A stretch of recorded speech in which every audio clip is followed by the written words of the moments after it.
When you gotta go, you gotta go. Rebecca came to see me right before lunch, which was good because I needed help. The bathroom was full of girls from third, fourth, fifth, and sixth grade, all carrying stacks of books and filling out forms. They'd all gotten bathroom passes from their different home rooms and come to the bathroom at the same time. It's hysterical, Rebecca told me as she helped a third grader fill out her form. Every time somebody comes back from the bathroom, somebody immediately raises their hands and asks if they can go. And you should see the library. Half the books are gone from the shelves. There's a line of kids checking out armfuls of book. The new lady, the not Miss Jones, she's about to have a heart attack. She hasn't had any time to read her celebrity magazines, but she can't get mad because checking out books is her job. A library without books in it, just the thought of it gave me the shivers, but that was exactly the point.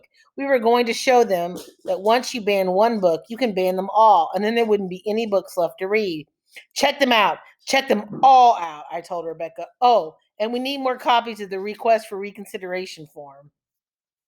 That meant we already challenged almost 1,000 books. That meant we already challenged almost 1,000 books. That was way more than Rebecca, Danny, and Trey and I had been able to do by ourselves. I'll get on it. I'll get Danny on it, she said. He checked in with Trey. He's over there banning as many books as you are. You know Jeffrey Gonzalez, Space Cadet Jeff? I helped him come up with reasons to ban each and every one of the Star Wars books. For what? Are you kidding? The Rebel Alliance are basically terrorists. They blow up the Death Star at the end of Star Wars. You know how many people must have been on that station? Thousands. That's mass murder. The bedroom door clunked open, and the voice I'd been dreading hearing all day boomed loud to be heard over the chatter. What's going on in here? Principal Bansky Weska said. I squeaked and dragged Rebecca with me into the last stall in the end. We could hear the sounds of footsteps as half the girls in the bathroom hid in the stalls and the other half ran for the exit. Every teacher tells me there's a sudden run on the bathroom today, Principal Bansky-Weska said, walking up and down in front of the closed stall doors. She knocked on one of the other stall doors. What are you doing in there? Just going to the bathroom, Sophia Martin said from inside the stall. The principal's footsteps came closer to our stall. I pushed Rebecca down on the toilet seat and hopped in her lap in case Detective Bansky-Weska started looking under the stall doors. Rebecca winced. Principal Bansky-Weska knocked on the door of the stall, making us both jump. Who's in here? Rebecca and I looked at each other in horror. Finally, I nudged her. She had to be the one to talk. I was supposed to be homesick. Um, Rebecca Zimmerman, she said. Rebecca, I think it's time you got back to class. Rebecca and I shared a panicked look. But I have a pass, Rebecca said. I think you've been gone from class long enough, Principal Bansky-Weska said. The lunch bell rang, making us jump again, and the hallway outside filled with the sound of squeaking shoes, slamming lockers, and laughing students. Well, now that's it's lunch period. I'm not technically missing class anymore, Rebecca said. She's really got to make she's really going to make a great lawyer one day. Principal Bansky-Weska sighed as more girls poured into the bathroom. Like Mira Miss Jones in the library, she couldn't get mad at students for using the bathroom during lunch. That's when we're supposed to use the bathroom. From now on, please wait until lunchtime to use the bathroom if you can, Miss Zimmerman.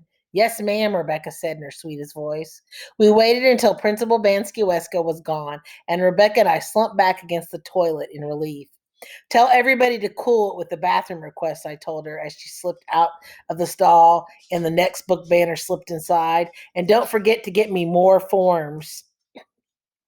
Good intentions. When Trey, Rebecca, Danny, and I met after school, we had so many requests for reconsideration forms, we had to split them up between us to get them home.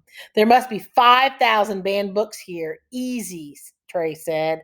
Count them up tonight. I want to know, Rebecca said. Dude, the library looks like a tornado hit it, Danny said. There's hardly anything left in the fiction section. It was crazy. The four of us had only been able to fill out 500 forms in 4 days. In one day, with the help of all the other kids at school, we've blown the roof off that number. We were going to be plunking down a 3 foot stack tall of requests for reconsideration forms in front of the school board members. Miss Spencer wasn't going to know what hit her. So we're all going to be there tonight, right? I asked. We made sure everyone had a ride and said our goodbyes until tonight.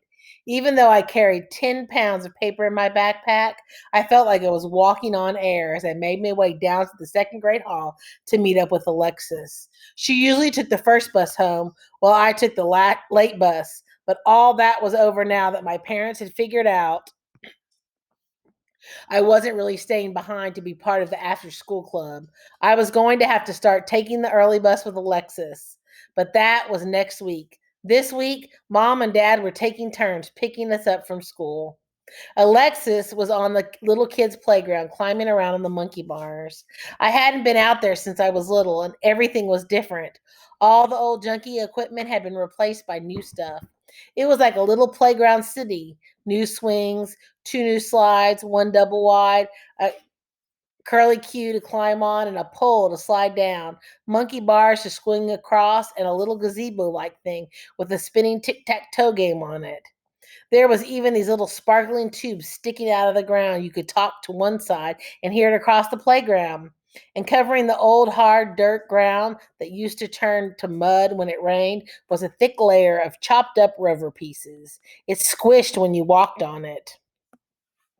The new playground was pretty great. I wish we had it when I was in second grade. I read the sign next to the entrance, donated in memory of Miss Emily Braggs by Shelbourne Elementary PTA, Miss Sarah Spencer, president. Miss Sarah Spencer, Trey's mom, the book banner. She raised money for a new lower school playground as president of the Parent Teacher Association. I stood and stared at the sign for a long time. How was the woman who banned books from the library the same person who brought the little kids a new playground? Dad pulled up and honked the horn. I waved to him and yelled, Alexis, Dad's here.